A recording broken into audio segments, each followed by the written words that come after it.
كاك السلام عليكم. شلوني براقة باشي حال باشا كاكتورات وقربان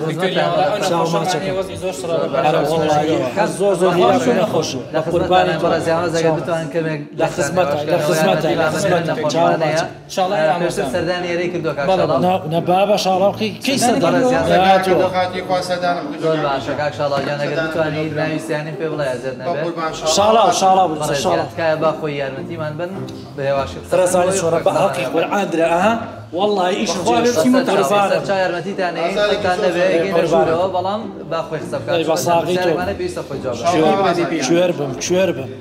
چی ولا خوب کرد چی ولا خوب دیگه که ننوسرا پیسته کل دادا پیسته که انا وقتی داخل کل فرم تو امرنا جوره و باش شاید نهایت نفر ولا شهادة خلاص جالس پیسته که نهایت نفر ای خوب من يقرا نهار نهار پیسته کل برنا خوشحالی خود فرم قربان سلام بخير قربان يا بخير باش قربان باش تدرسين ولا باش او زمانه قرباني ان شاء الله بخير سلام مع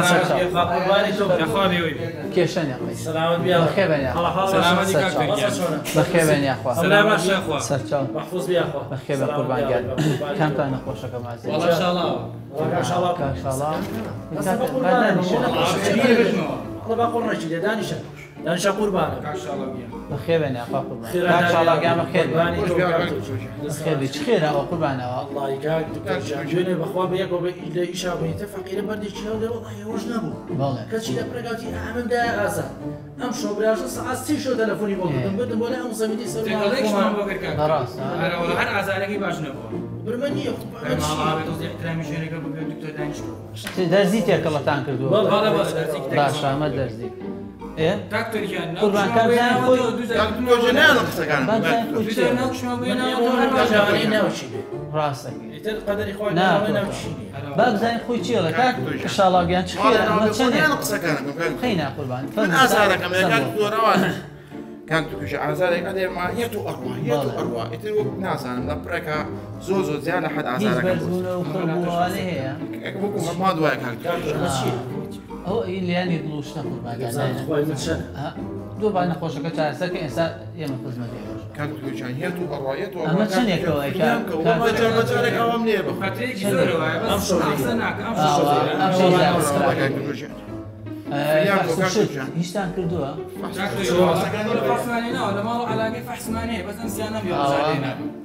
ئەمە شیلان نووسرا قوربان ان شاء الله تازه نابێ ڕەحمە لە دایک و باوکەی ئەمە بوومەوە قوربان ئاواز دەگەین بەزای نەخۆشەکە چێتی جارێ عزارێکی زۆرم هەیە ئەلێرەمە باشە ئازارەکە بەچی خراپە بێ بەچی چاکە بێ زەفت و شەکر نییە تۆ کاک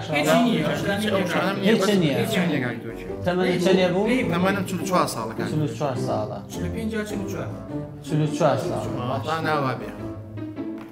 پێشووتر هیچ چوزانم عملیات نەکراوی هیچ عملیات كاكا قربان دايما شي ليه بحسكين كاكدو جان فريانكو باشا قربان هاي جناب تامرون سلو قراي لا بصفوش قربان قاوان بين بفحص كيف كيف زين شي هي ساكنه والله انا مشى عملت شي محاضره لا وصل هذا واضح هذه لا شو ده تو بالكو رحمه تشكر بالكو زاد شيتا قربان قاعد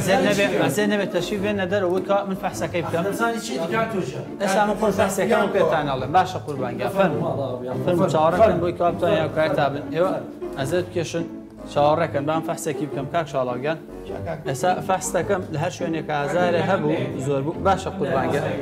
قربان قاوتم هاوكاري ممكن بو كابتن خزمينا خوشك تاعين برو دانش برو دانش قربان قال كاك شاء الله قال ازارك دايره حسانك مني املا كان اسا ابيش بحثكين بس امانه ازاريان نيه كاك شاء الله قال صاروا فحصم كردي ورا باب زاني دكتور جان چی بود؟ قربان قال دكتور جان چی بود قربانه قربان قال ازاني چی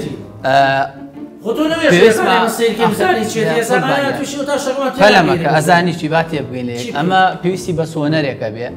بەرزبوونەوەیەک هەیە لە لای بەشی ڕاستیات بۆی دڵنیابینەوە بزانین فتقا فتق نییە ئەزانی چی با سۆنەرەکە بکەین کە معلوم بوو لە لامان احتیمال عملیاتی بێ و احتیمال عملیاتی نەوەکەوێتە سەر تۆ با سۆنەرەکەتان بۆ بنێرم فەلەمەکەن با تێبگەین ئەتخوا و کامێرەیەم بۆ بێنەراوی ئازاد نەبێ ئەم دیمەنانی کە بینیتان وەک بیرهێنانەوەیەک بۆ هاوڵی نەخۆش و پزیشکەکانیش کاتێک سەردانی لای پزیشکێکەکەن لە نەخۆشخانەکاندا لە هەندێک لە حاڵەتەکاندا تووشی ئەم حاڵەتان نابین بۆ ئەوەی کەوا تەشخیصێک و چارەسەرێکی ورد و دروست بۆ نەخۆشەکانتان بکرێ پێویستە هاوکاری پزیشکەکان بن لە کاتی سەردانیکردنە و پاشان بهێڵڕێت نەخۆشەکە خۆی ئەو حاڵەتانی کەیەتی بۆ پزیشکەکەی ڕوون بکرێتەوە چونکە لە فەوزای وایە تەشخیصی و چارەسەری نەخۆشەکە ئەگەری هەیە بەلاڕێدا بڕات و چارەسەری دروست وەرنەگرێەوە ئەو کەسانی وەکو هاوڵ لەگەڵ نەخۆشەکەیان توانای گوێگرتنیان هەبێ و ڕێگە بن نەخۆشەکە تەواوی زانێرەکان بە دروستی بڵێت کوردەواری شەڵێن ئەوەی کەوا دەردەدارێکی زانێ سەد حەکیم نایزانێ بە هیوام کەوا هاوکاری پزیشکەکان بین لە کاتی سەردانیکردنیانە هەمیشە سەلامت سمارت وەرچەرخانە